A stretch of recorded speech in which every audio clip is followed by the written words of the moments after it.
and thank you very much, Kosmica and Arts Catalyst. It's fabulous to be here. Honor, that was a superb talk, and you've inspired me to begin my presentation by showing you very briefly a project, the first project that I did that was kind of in outer space, or rather inspired by outer space. Because my take on it is almost the other extreme. This was 2002, and I went to NASA with Mandy McIntosh, and we met astronauts. We should have met, actually no, I'm lying, sorry, I'll start again. We met ex-astronauts. We should have met astronauts, but 2000, the 9/11 disaster just happened, and so there was a big restriction on who was allowed in to meet the NASA astronauts. So we met the ex-astronauts, but we had this question to the ex-astronauts, or rather the reason we were there, the reason for our project was, what is the soundtrack of space? That was one of the questions I was wanting to ask these astronauts. These men get inside things that were the size of a washing machine, and they would go off into space. And when you actually start to think about what they're doing, it's phenomenally brave. And are they frightened? And how do they survive up there? And I think the thing that actually triggered this whole project was the fact that we realized that, you know, we humans, we earthbound humans, we have these rather, well, let's face it, romantic notions about what space is, what it looks like, how we can now see it, and so on. But in fact, for a human animal to get up there and survive, it's extremely arduous, extremely difficult. You have to go through huge amounts of training. And in actual fact, what we're going to do, we're going to start with the internet. I just want to show you.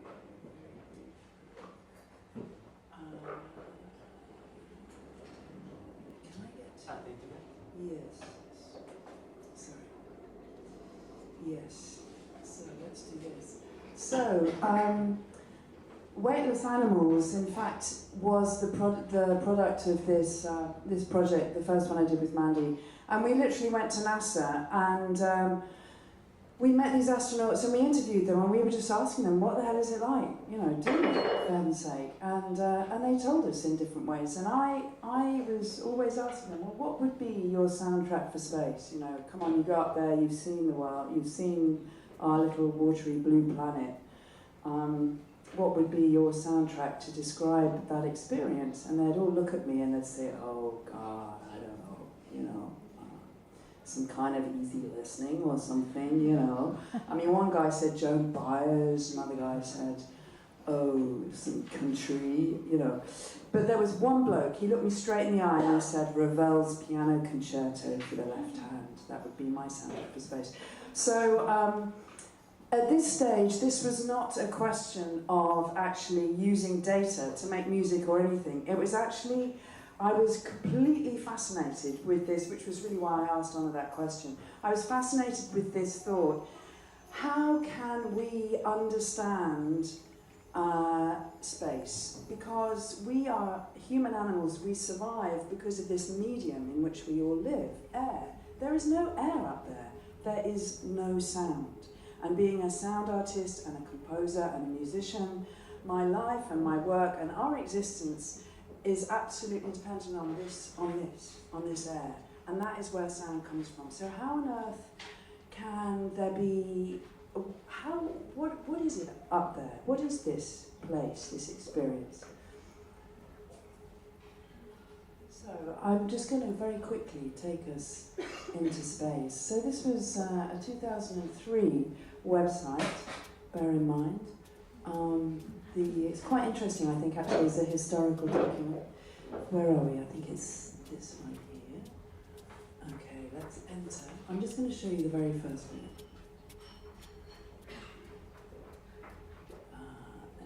Enter. Oh, sorry. Yes. Is it this one? Here a week before the mission called Quarantine. And at that point was really when you say goodbye to your spouse, more a understanding on their part that they, you know, that this might be the last goodbye for them. Yeah, I made it a little bit tough. What I usually did was after that, you know, my wife would leave, she'd go back to wherever she was staying, a condo or motel. I'd give her a call. We'd talk a while, late at night. It was nice.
So that's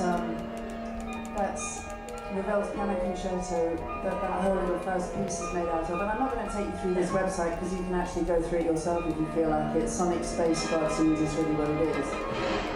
But just momentarily, I've just got to show you the hair instruments because you can actually, if you go inside the spacecraft, you're going to find these astronauts. And that was one thing that was kind of interesting as well, was realizing, of course, that the whole business of going into space was very much a male thing, although the Russians, Stalin was putting women up in space immediately. But once you get in space, you have incredible hairdos. And in fact, within our space capsule, there are hair instruments, and I'm just very briefly going to show you this, because you can actually play the hair.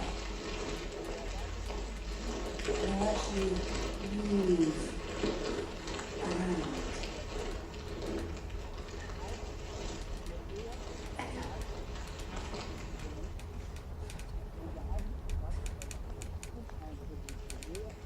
You should move over there. Move over there. So they're really quite playable. And then there are lots of other places for you to be able to go, including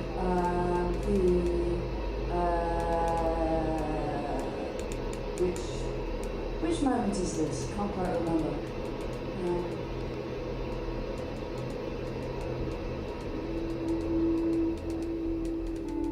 The Outpost Tavern, where the astronauts go after a day's heavy training. And there they'll find the swing doors. We went to this Outpost Tavern. It's full of astronaut paraphernalia. You go through the swing doors, they're real. And there's the jukebox, which has got a variety of extraordinary rock on it.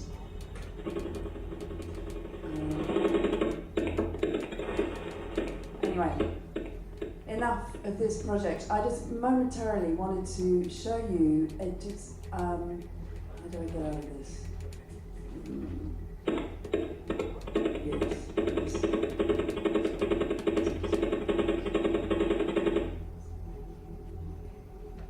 Okay, so this is the current project.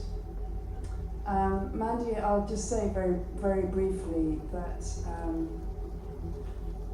Mandy McIntosh and I, so this is the second project we've done together based in space, and this one, I think the big connection between both these projects is the fact that we're very much looking at the human experience and relating it to ourselves as living, breathing animals on planet Earth that live within this medium of air. And Mandy's idea essentially for this project was she was wanting to make shelter in the forest and in the Galloway forest in southwest Scotland, where it's been awarded a Dark Sky Award, which means that it's incredibly dark. So it's like, I think it's the first European dark sky park in Europe.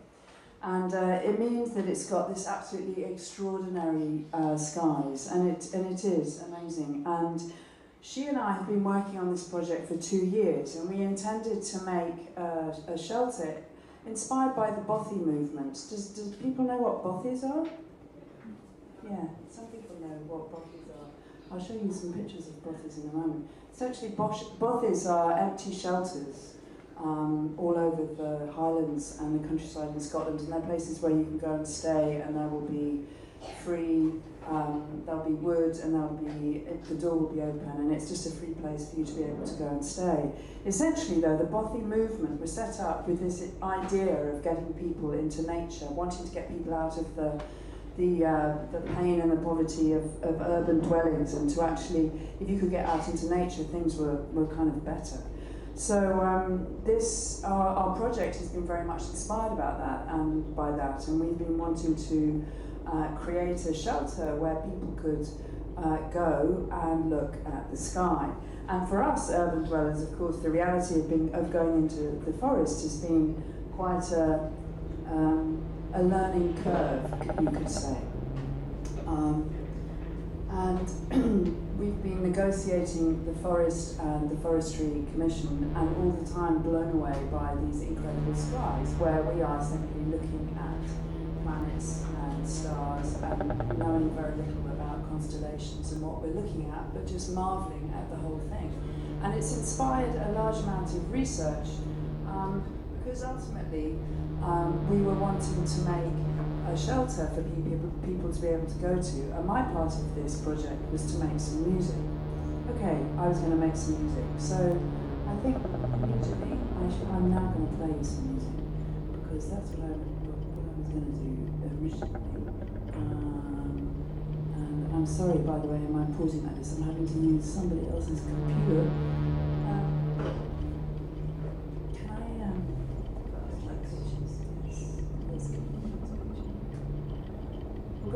Picture. And what I want to do now is I'm just going to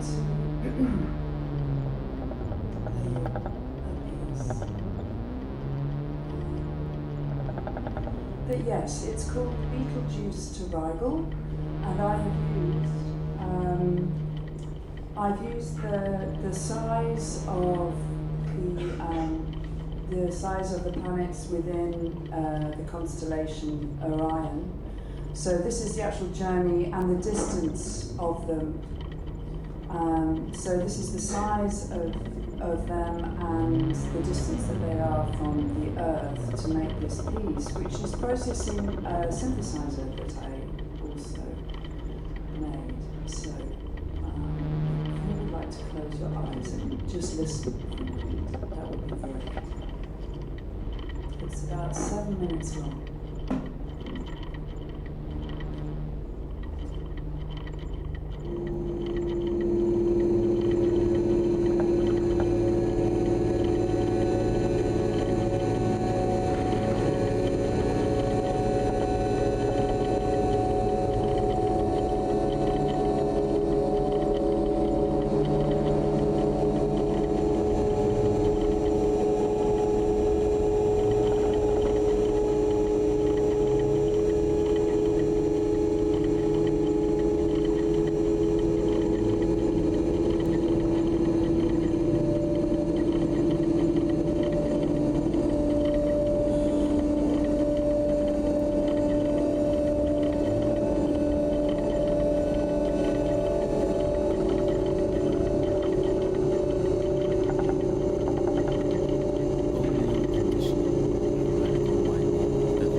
so this is the Galloway Forest. And this is where we're building a shelter. And arriving here and with these extraordinary skies,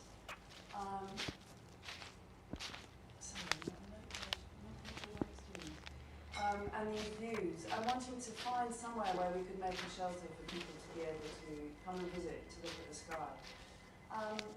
And there you can see down there, there's a bothy. Yeah. And you can see as well that this forest is not in fact a particularly beautiful forest as far as deciduous oakland or anything like this. It's actually a harvested forest. It provides a sixth of the wood for Scotland and the UK actually. So. And then this is that particular bothy from the far side. And then this is another one. So you get the sense of what these places are like and what this landscape is like. And I was wanting to create some kind of a situation within which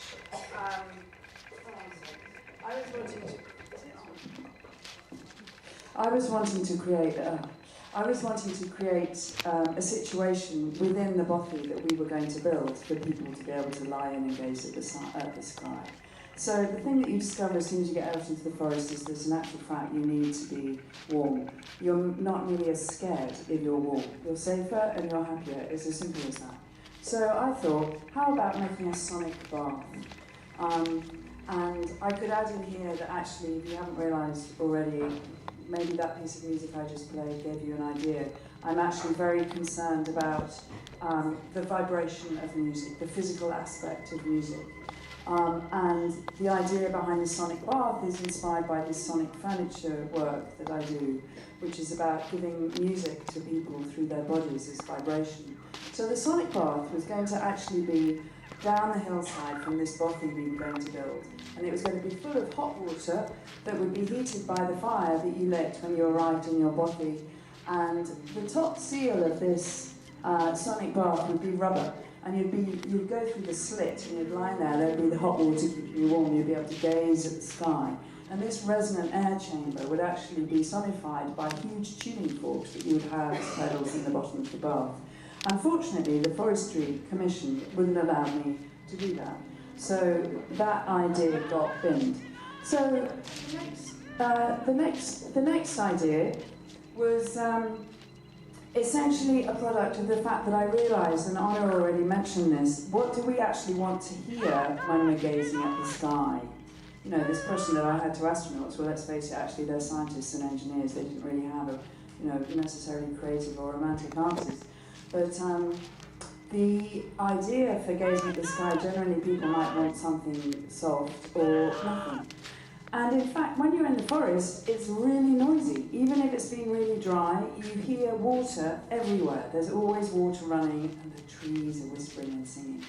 And so I wanted to create a silent situation. Well, to actually build a silent, sealed shelter would be just too expensive. So I thought, well, how about if we made a hole in the ground, and you lay in a hole in the ground, and you could look at the sky. Have you ever lain in a hole in the ground? You should try it. It's amazing. It's absolutely, completely silent down there. You put your head inside the earth and gaze at the sky. What an amazing way to engage in the cosmos by lying in the earth and looking at it. Again, though, I wasn't allowed to do this. Public health and safety is very difficult. This is Mandy actually testing. We found some holes and we lay in them, and it's true. It's really quite an amazing thing to do. So I decided in the end that actually I would have to make a chair of some kind. And this is an astronomer's chair from the 1920s that is actually in the observatory in Greenwich.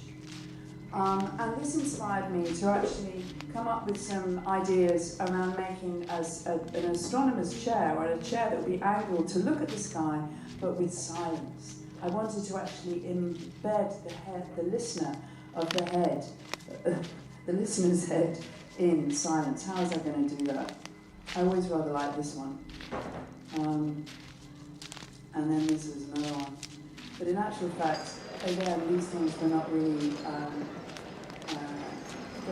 to work.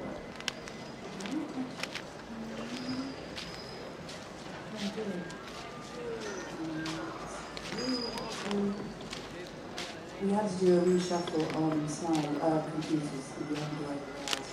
Okay, so in fact, what I came up with in the end are these chairs. And you know, I've just done something which nobody else has yet experienced. Nobody has seen these images. So please, nobody actually, and this has been streamed, isn't it? Oh God. These chairs, there they are. Okay, a moment, there they sit on their handsome trio in the forest. They're currently covered in brush because they're not yet available to the public. And who knows, they could well be burnt or defeated before the launch, which is February the 2nd, in case anybody would like to come. So this is the bothy outside of which the chairs are. And those seats are about 10 feet long. They're quite extraordinary. And this person here in the white at the left at the front, that is Mandy, and she is wearing, in fact, one of a prototype spacesuit.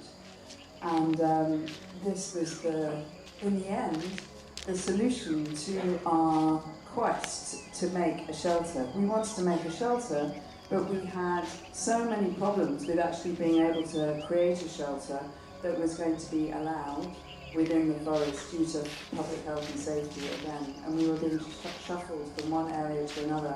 But in the end, we came up with the solution to make suits that were actually stuffed with fabric that are used by NASA astronauts. And they're actually, the outside material is a cotton that is waterproof, and it's quite an extraordinary fabric actually. And Mandy's background is knitwear and fashion. So she has designed fabric for the outside of these suits. So, the Skygazer chairs are in the forest, and 15 of these suits have been made. Oh, that was a testing of the suit. Here we are, those are 2 of the suits.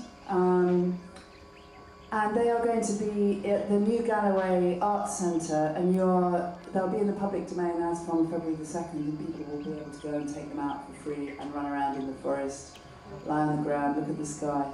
And frankly, just lying on the ground, looking up, is a very good thing to do. Oh look, there's a little constellation there. I think this could call for another small piece of music. I am now going to play you.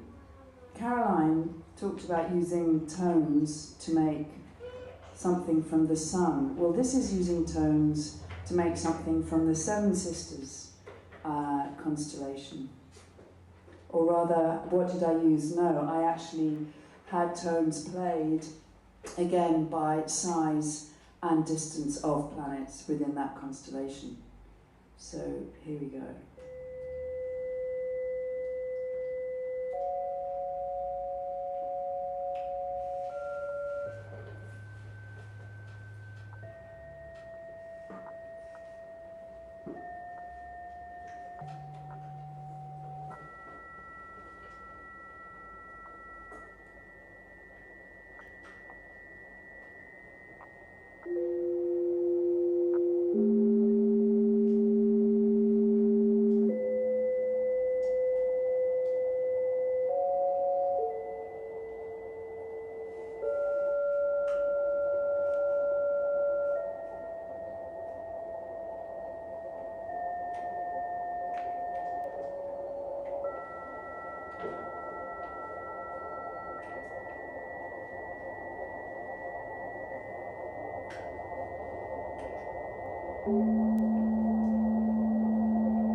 reflection of the sun and those beautiful images of the sun that Anna was showing, I thought I'd finished with a little song. Those words are by Mandy, the music is, well, we did it together, and it's the last track on the album, Jerd Winstan.